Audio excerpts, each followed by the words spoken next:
လက်ပန်းစိတ်ရွာလေးကိုအလေရောက်နေတာပေါ့ဗျာကျွန်တော်ကဒါတော့လက်ပန်းစိတ်ရွာလေးမှာအလေရောက်နေ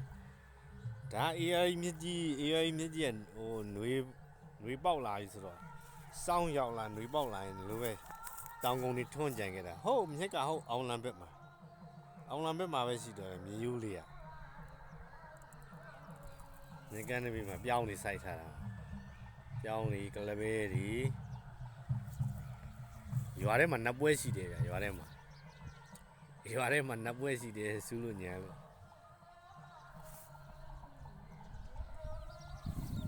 ကျွန်တော်ဒီမှာလာပြီးတက်တော့လာရတာပါ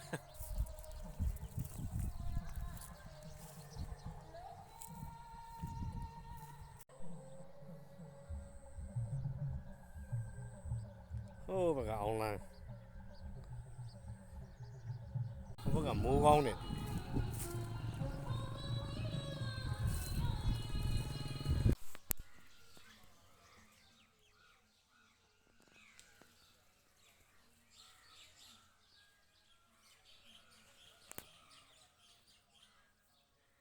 ဒါကတော့စာတင်ကြောင်း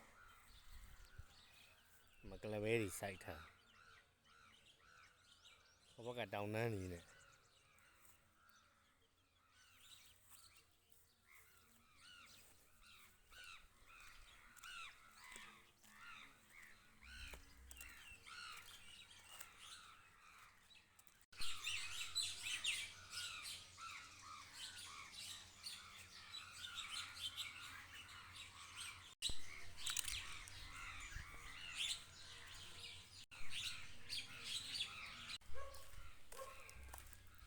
ရွာထဲမှာနတ်ပွဲရှိတယ်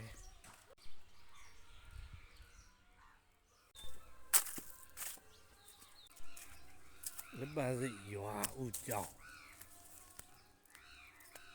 ကျွန်တော်လေးအေးရီမြစ်ကြီးကနွေရာကြီးဆိုသေးကုန်ကြီးထွန်းပြီးတော့အမတောင်ကြီးထွန်းနေတာ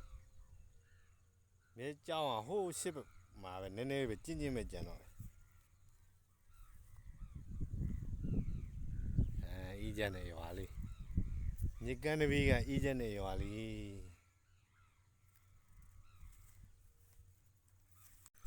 ပေးရီပြောင်းနေစိုက်ထား